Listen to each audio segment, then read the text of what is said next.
मिथिला वासियों ने जब सुना कि आज जानकी की विदाई होगी, आज चारों कन्याएं जाएंगी, संपूर्ण मिथिला में करुण रस के वाद्ययंत्र बजने लगे। आज करुण रस संपूर्ण मिथिला में व्याप्त हो गया। जो खुशी थी संपूर्ण मिथिला वासियों के अंदर, इतनी खुशी मिथिला वासियों के अंदर थी,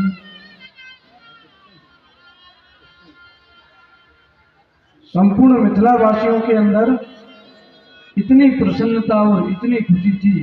आज वो खुशी आंसुओं में परिणत होने को चली। जब पिता पुत्री की शादी करता है और जब अच्छा घर मिल जाता, सुयोग्य वर मिल जाता है, तो पिता इतना दौड़ता, सब जगह निमंत्रण लगाना, ये कार्य करना, वो कार्य, संपूर्ण कार्य कर लेता है, क्योंकि शक्ति रहती है ना, और बड़ी प्रसन्नता रहती कि चलो पुत्री का विवाह है, पुत्री की बारात आने वाली है।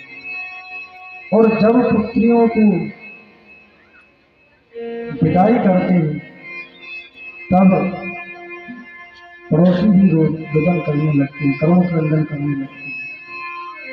सबसे ज्यादा यदि कोई रुलाता है तो वो पुत्री रुलाती है, क्योंकि पुत्रियों की जो विदाई होती है वो हृदय विदीर्ण करती है। आज महाराज जनक जी जैसे ही चक्रवर्ती सम्राट ने कहा, और चक्रवर्ती सम्राट ने जैसे ही कहा कि पुत्रियों की हमको विदाई दीजिए, तो महाराज ने जनवासे में खबर कर दी कि आज सीता की विदाई होगी। और जो माताओं ने सुना, कोई कोने में बैठ के रुदन करती है, कोई कहीं पर बैठ के रुदन करुण क्रंदन करती है कि आज जानकी चली जाएगी। जिन माताओं की बच्चियों का विवाह होने आता है ना, वो 2-3 महीने पहले से बच्चियों को देख देख कर रोना प्रारंभ कर देती, बच्चियां माँ को देख देख कर रोना प्रारंभ कर देती।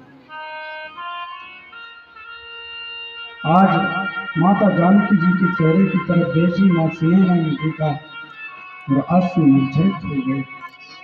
आज मेरे प्राणों का टुकड़ा, कलेजे का टुकड़ा आज रहेगा नहीं। आज ये अब आएगी मेरी बेटी तो एक मेहमान की तरह आएगी।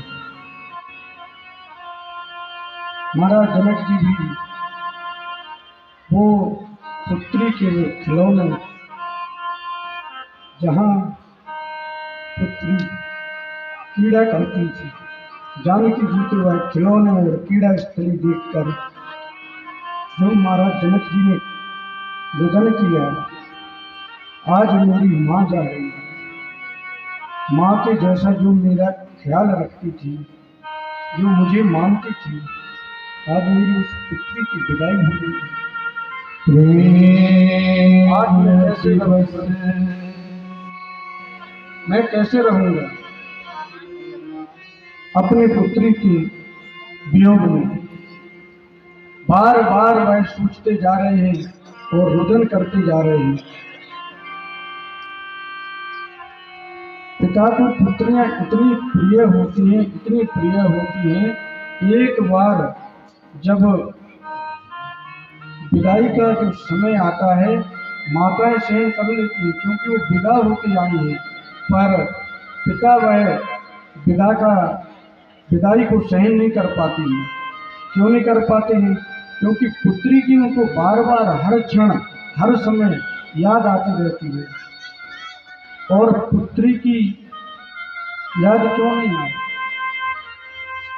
जब पड़ोस की भी पुत्री का विवाह होता है और विदाई होती है, तो पड़ोसी लोग भी रो पड़ते हैं, क्योंकि उनकी पुत्री का भी विवाह हुआ और विदाई हुई, हृदय विदीर्ण होने लगता है।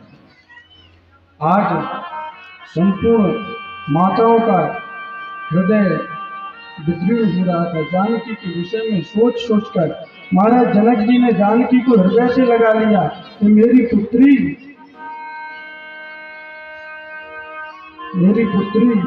मैंने तुझे जो कुछ दिया तेरे योग्य कुछ नहीं दे सका, पर पुत्री पिता की लाज रखना। तू जनकपुर को छोड़कर अयोध्या में जा रही है और मेरी लाज रखना मेरी प्रिय बेटी। अगर कभी कोई दुख आ जाए तो एक कोने में बैठकर रुदन कर लेना, पर कहीं किसी से कहना मत।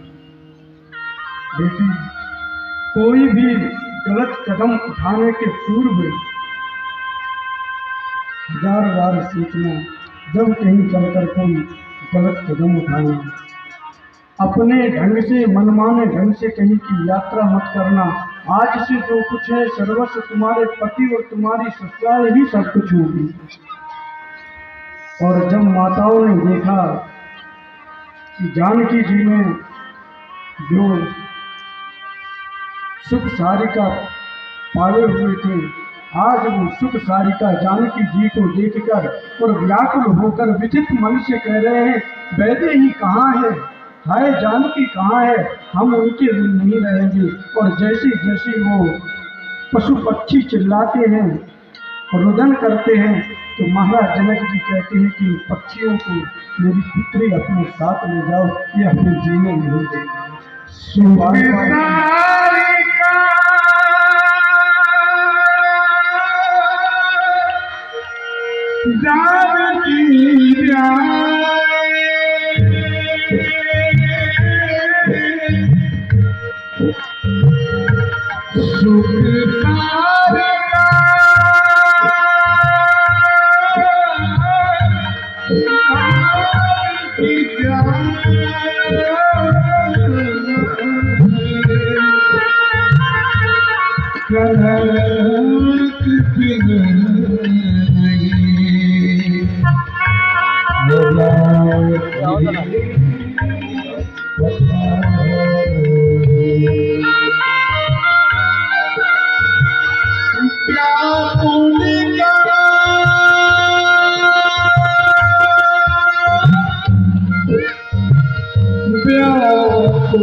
होकर कहने लगे, हाय हमारी जानकी कहाँ है, जानकी कहाँ है। एकदम विचित्र हृदय होकर कह रहे हैं, हमारी जानकी के बिना कैसे रहेंगे।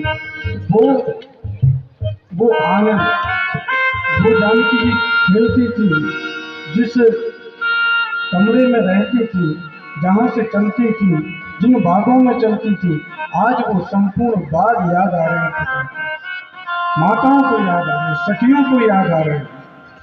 कोई किसी का मुखड़ा देखना पसंद नहीं कर रहा है, कोई किसी की तरफ देख रहा है तो सीधी आंखों से आंसू बह रहे हैं। जो भी देखता नजरें चुराती, आज जानकी मैया से भी मां नजरें चुरा रही है, क्योंकि जो व्यक्ति अधिक प्रिय होता है और जब वह उससे वियोग होता है तो आंखों से आंसू की अविरल आंसू धारा बह चलती है। आज कोई किसी की आंखों तरफ नहीं देख रहा है, जो जिसकी आंखों तरफ देखता है उसकी आंखों से आंसू निकल चलते हैं, आंसू बह चलते, सब रोने लगते। संपूर्ण मिथिला में आज करुण जस मानो व्याप्त हो गया हो, मानो घर घर की अपनी अपनी पुत्रियां आज विदाई ले रही हैं। कोई व्यक्ति ऐसा नहीं जो रो नहीं रहा, सब रुदन कर रहे। आप एक कल्पना कर लें, किसी बेटी के मां नहीं हो और जब पिता पाल पोसकर उस बेटी को बड़ा करके और बड़ा करने के उपरांत जब वो विवाह करती है तो उस बेटी पर उस वक्त जिसका भाई भी नहीं है, उस वक्त क्या बीतती है वो बेटी को पता है कि अब मेरे पिता का कोई नहीं, मेरे सिवा कोई नहीं। और उस पिता पर क्या बीतती है जो सहारा और आश्रय बेटी थी, पर बेटी को पराये घर का धन होती है। पुनः एक कल्पना करिए, किसी माँ का पति खत्म हो गया हो और विधुर विधवा माँ हो, और जब वो थोड़ी थोड़ी पैसा एकत्रित करके और अपना पेट काट काट के जब वो पैसा एकत्रित करती है और रखती है, और फिर वह माँ अपनी बेटी की शादी करती है, उस माँ पर क्या बीतती होगी, जो सखी की तरह अपनी बेटी के साथ में रहती, और जब विदा करती हो, जब विदाई का समय आता तो वह बेटी अपने बाबू की फोटो के सामने हाथ जोड़कर बार बार प्रणाम करती, निधन करती कि पिताजी कहीं आज आप होते तो हमारी विदाई अपने हाथों से करती। भाई दृश्य कितना करुण रसमय होता होगा जब पिता अपनी बेटी की विदाई करते। कभी भी जब बेटियों को अपने घर लाए तो दहेज के लिए, चंद्र पैसों के लिए, चंद्र सुहारत के लिए उन पर, उनके माँ बाप पर व्यंग नहीं कसना चाहिए। कथाओं का तात्पर्य यही होता है। और जैसे महाराज जनक जी ने आज जानकी जी को हृदय से लगाया, मानो ज्ञान की मर्यादा याद मिट गई। माँ सुनैना ने आज छाती से अंक पर्यंत भर लिया और बोली, बेटी मैं तुझे क्या दे सकती हूँ, माँ के पास में और कुछ नहीं हो सकता है, बस बेटी मैं तो तुम्हें एक ही शिक्षा दे सकती हूँ, मैं तुम्हारी माता हूँ ना। मैंने तुम्हें जिंदगी भर जब से तुमको बड़ा किया हमेशा फूल की तरह मैंने बेटी तुम्हारी रखवाली की, पर आज से मेरा दायित्व तो खत्म होता है, पति का दायित्व आ जाता है। सास ससुर गुरु सेवा करियो, पति रुख आयुष अनुसरहु। सास की, ससुर की, गुरु की, परिजनों की, बेटी सबकी सेवा करना। और कभी दुख आ जाए तो उस दुख को कहीं कहना मत मेरी बेटी, कहीं पड़ोस में या कहीं बताना मत, क्योंकि आपने उस वक्त सुना होगा जब महाराज गोस्वामी तुलसीदास जी लिखते हैं, पुत्री पवित्र किए कुल दोहु। जनक जी महाराज ने कह दिया कि पुत्र तो एक कुल पवित्र करता है, पर बेटी दो दो कुल पवित्र कर देती है। पति का कुल और पिता का कुल। बेटे में सामर्थ्य नहीं है कि वो दो कुल पवित्र कर सके, पर बेटियों के अंदर वह सामर्थ्य है, वो दो कुल पवित्र करती है। पुत्री पवित्र किए कुल दो, सुजस धवल जग कहे सबको। तुम्हारी जो सुंदर यश की कीर्ति ये संपूर्ण जगत में व्याप्त हो गई है, संपूर्ण जगत में व्याप्त हो गई है तुम्हारे इस उज्जवल कीर्ति को। क्यों? क्योंकि आपने जो पतिव्रत धर्म का अनुसरण अनुगमन किया है वह 14 दिशाओं में व्याप्त हो गया। यद्यपि कहा जाए कि गंगा माँ, तो गंगा जी ने 3 तीर्थ स्थान बनाए। वो 3 तीर्थ स्थान कौन कौन से? हरिद्वार, प्रयागराज और गंगा सागर। पर तुम्हारी जो सुंदर कीर्ति रूपी यश धार है ये तो 14 लोगों में व्याप्त हो गई। मेरी पुत्री तुमने दोनों कुल को पवित्र किया, जनक जी महाराज वहां कह रहे हैं। और इधर हृदय से लगा लिया, माताओं ने हृदय से लगाया। और जैसे जानकी मैया को भेजते हैं डोली में बिठाए, और डोली में बिठाने के बाद में वहाँ के गायन करने वालों ने पुत्री के लिए गीत गाया विदाई की। और जैसे गीत गाया आज संपूर्ण मिथिलावासी बहुत ही दुखी है। और जनक जी महाराज जैसे जानकी जी को लेकर जाते हैं और डोली में बिठाते हैं, डोली में बिठाने के पश्चात में जैसे राघवेंद्र सरकार को एकदम से आलिंगन किया। राघवेंद्र सरकार अपनी माताओं के पास, अपनी माता का तात्पर्य जानकी जी की माता के पास, तो जो पत्नी की माता होती है वो दूल्हे की भी माता मानी जाती है। उनके पास में गए और जैसे माताओं को प्रणाम किया। आज माताएं रोज भाव विनोद अनेक प्रकार के विनोद करती थी, पर आज लाडली ने सरकार को देखकर कहा कि हमने जो आपको दासियां दी हैं, ये चार चार दासियां, राम ने कहा ये दासी नहीं है तो लक्ष्मी है। और माताओं ने कहा हमको बिसर मत जाना। वहाँ की माताओं ने सबने कहा, जितनी मिथिलानी थी ना, मिथिलानियों ने कहा राघव हमको कहीं भूल मत जाना, ये मिथिला छोड़कर जब जाओ तो मिथिला में आते जाते रहना, सदा रहो पूरा आवत जाता, सदा आते जाते रहना। हम तो कहीं जा नहीं सकती, अबला है, पर आप जा सकती हैं, आ सकते हैं, इसलिए हे राघव छोड़कर मत जाना।